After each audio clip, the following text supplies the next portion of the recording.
هلو هلو هلو يا جماعة، ممكن افهم في ايه؟ بجد والله احنا صحينا فجأة لقينا الناس كلها بتجري وفي ديدلاينز الحاجات مش بايدينا اصلا، وكل اللي حواليك بقى يقعدوا كده يمسكوك يقولوا لك ايه ده، بص بص بص القطر اللي فاتك ده. يا عم مش شايف ما تشغلنيش.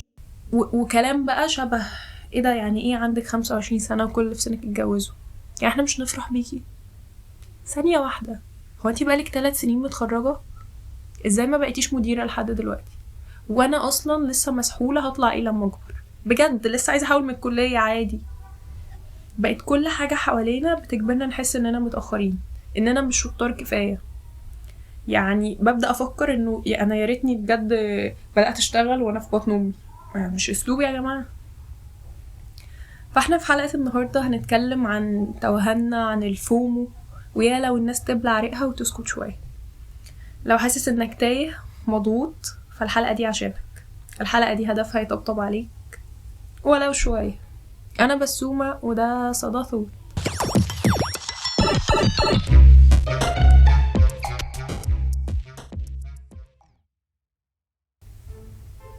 جماعة احنا الجيل بتاعنا كله بيعاني، بجد بيعاني بسبب انه كبر لقى نفسه وسط ناس عايشين في سباق زمني، بيجروا جدا، مستعجلين قوي، ومش عارفين يقفوا ياخدوا نفسهم، وناسين هما بيجروا ورا ايه اصلا.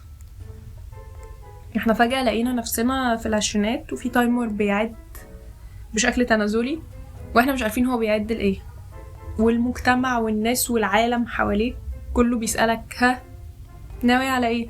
معرفش يا جماعه، معرفش. انا لسه داخل حياه الكبار من 3 دقايق، ممكن اقعد اخد نفسي واشرب ميه عادي. فانت هتبقى لسه جديد في كار الكبار ده، ومش عارف انت عايز ايه.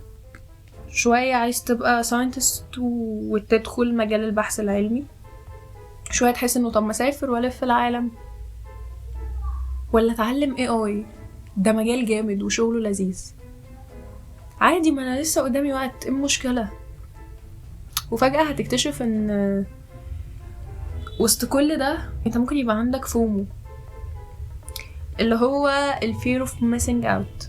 بيقولوا عليها فوبيا من فوات الأشياء عامة.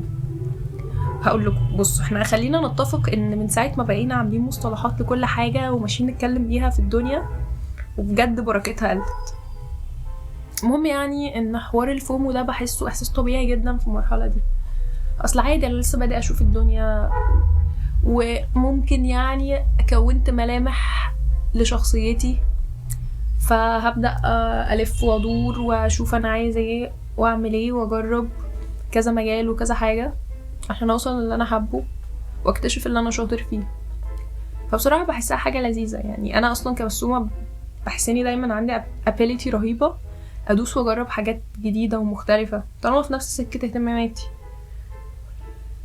يعني أحب جدا بعد فترة ألاقي عندي experience في كذا حاجة، مش professional فيهم، عشان عادي أنا بجرب. أنا باخد فكرة النهاردة جايز اشتري بكرة. ففعلا انا بسهل نفسي في كذا حاجة. شوية ببقى interested جدا وابدأ ارسم على كانفاس وشوفوا الفنانة الخطيرة بسومة. شوية ايه ده، طب ما جرافيك ديزايننج ده لذيذ قوي. وقت تاني بقول طب ما يلا تطريز. وفجأة وانا قاعدة كده حسيت ان انا طب ما اقوم اعمل كاندل.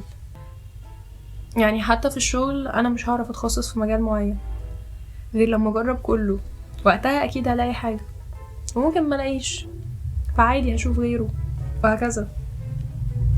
فانا بحس ان فكرة الفومو دي بتضغط اشخاص معينة لو اتاخدت في سكة انه انا خايف يفوتني قطر الجواز، قطر الشغل، طب يعني انا كده هسافر امتى؟ فالبني ادم بيبقى تايه وباصص على غيره وانجازاتهم وخايف يكون هو اللي متأخر. بتفضل تبص وتقارن نفسك بيهم بلا وعي من غير حتى ما تقصد. بتنسى تحط في عين الاعتبار فرق السن والخبرة والظروف. بتبص لنجاح ناس بقالهم 20 سنة بيجروا وبيسعوا، عندهم حاجة و30 سنة، وتقول طب وانا؟ ومسقط خالص انك لسه 20 عادي، لسه ما تعبتش، لسه ما ساعدتش. فبتبدأ تضغط نفسك بنفسك وتجري بسرعة جايز تلحقه، حتى ممكن تجري في سكة غلط، بتجري وانت مش عارف ان السرعة دي هتخليك تضيع البوصلة، هيبقى هدفك تجري بأقصى السرعة من غير ما تشوف ملامح الطريق.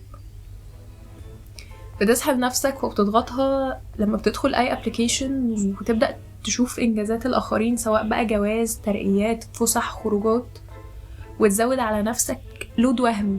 هو بجد لود وهم، عشان انت عارف كويس انهم بيصدروا الحلو بس. يا جماعة ما حدش بينشر خيبته، يا ما قلنا كده. فبجد السوشيال ميديا لغت فكرة التدرج عامة يعني في الحياة. بقى محدش عايز يبدأ صغير، كله عاوز ينط للنجاح الكبير وليفل الوحش.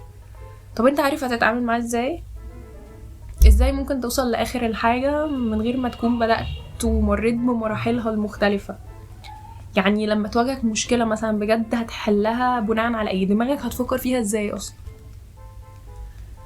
فاحنا بقينا بنحاول نعمل كل حاجة في نفس الوقت عشان نحس اننا ماشيين مع الناس. بتشغل نفسك في كذا اتجاه، بتضحك على عقلك وتقنعه انه كل ما هيكون مش فاضي ومشغول اكتر انت كده ماشي في سكة الانجازات. الله عليك، برافو. بس في الحقيقة بتلاقي نفسك بتلبس في حيطة. استعجالك سواء في علاقات او الشغل لمجرد فكرة انك تلحق الباقيين، ده عادي جدا يهد صحتك الجسدية والنفسية. ففي حاجة كده اسمها أزمة منتصف العشرينات، هي مش رحمة خالص عامة، ومش رحمة الجيل بتاعنا تحديدا. بنبدأ ننزل سوق العمل فانهار لما الاقي الشغل مش وردي ولا مليان ضحك وهزار، او ناس قدي وقد صحابي اللي كانوا معايا في الجامعة، والحب مش زي الافلام، والحياة صعبة فعلا. فبتتصدم في الواقع وبتاخد 100 قلم على وشك لما تلاقي انه مش بالسرعة دي، ولا طبعا بالسهولة اللي بتظهر على السوشيال ميديا. فتبدأ تجلد ذاتك وتحس انك فاشل ومش واصل لحاجة، لمجرد بس انك لسه في بداية الطريق. انت ماشي على مهلك، انت بجد طبيعي جدا وسط كل اللي بيحصل في العالم. فحتى لو تعرضت لصدمات، فكرة انك هتبقى ماشي واحدة واحدة، خطوة خطوة، مش بتجري، مش بتصارع حاجة معينة، مش حاطط نفسك اصلا في سكة مش سكتك، هتستوعب الصدمة. هتاخد كل حاجة بالراحة وعلى الهادي. ما تخافش تضيع فرصة، بجد هيجي ألف غيرها. انا مدركة تماما صعوبة الحياة، بس احنا لازم يكون كلنا ثقة في ربنا، عشان بجد ربنا كريم قوي، يعني كرمه دايما بيغرقنا. هتيجي فرصة تانية واحسن، عشان انا بسعى وبجتهد. وربنا بجد خلق لنا كل واحد طريق ورزق، وال24 إيراد بتوعه. انا عارفة ان ده كلام كليشيه جدا، بس صدقوني هو حقيقي، وبنحتاج نسمعه من وقت للتاني، سواء هنسمعه من حد او احنا هنقوله لنفسنا.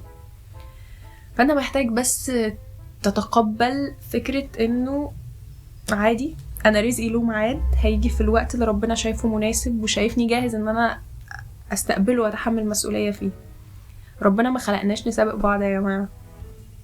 هي ممكن تكون السكة طويلة شوية ووقتها مجهول، بس احنا اللي بنصعبها على نفسنا. فأحب أقول لكم وأقول لنفسي قبلكم إن احنا لازم نتصالح مع فكرة إن العشرينات فترة تجارب، مش وصول خالص. مش دي فترة تحقيق الإنجازات، مع إن سعيك في خطوات واضحة وهادية تجاه شيء أو تجربتك عشان تعرف انت عايز ايه، ده بجد إنجاز كبير. بس تمام، it's okay، عادي نبقى تايهين شوية، عادي نبقى لسه مش عارفين نحدد حابين ايه وهنكمل فيه. بالراحة، وقف جري، اهدى، خد نفس. انت مش متأخر على حاجة، انت مفيش شيء بيفوتك. ممكن ما تديش اي فرصة انك تنساق ورا الكلام اللي بيضغطك من اللي حواليك.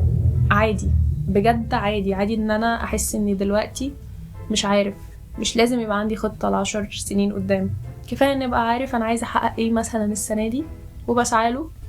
وحتى مش لازم اكون عارف السنة كلها، لو انا عارف الشهر ده، شهرين جايين، ده بجد كفاية قوي.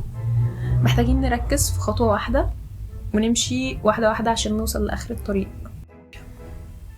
احنا عايزين نقلل كافيين ومقارنات، بجد ده مهم قوي. انا عارفه كويس ان في مقارنات بتتفرض عليك فجاه وانت قاعد في حالك، يعني تبقى قاعد كده لا بيك ولا عليك، تلاقي اتحدف عليك ايه ده، بص مين خطب وانت لسه الحق، ده معرفش مين اترقى وبقى في بوزيشن اعلى، وانت بجد بيبقى لا حول ليك ولا قوه. فمعلش عادي، بتحصل وهتفضل تحصل غالبا. انا فاهمه ان ده بيحط لود علينا وبيضايقنا بشكل كبير، وفكره ان انا اصلا مش ببقى مختار ده يعني، بس احنا ممكن نكرف بجد والله. خلاص انا هكرف، مش ههتم باي كلام بيتقال حواليا. انا عارف انا عايزه ايه، حاطط له بلان ماشي فيها، ويا عم لو مش عامل بجد عادي، انا ماشي اليوم بيومه براحتي. اعتقد ان احنا كبار كفايه اننا نبقى اذكياء وما نسمحش للضغوطات الخارجيه وكلام الناس اللي حوالينا انه يأثر علينا. فبجد على الهادي I think كده كفايه قوي. اشكركم جدا جدا جدا لحسن الاستماع، ويا رب يكون كلامي وقعدتي خفاف على قلوبكم دايما. much love.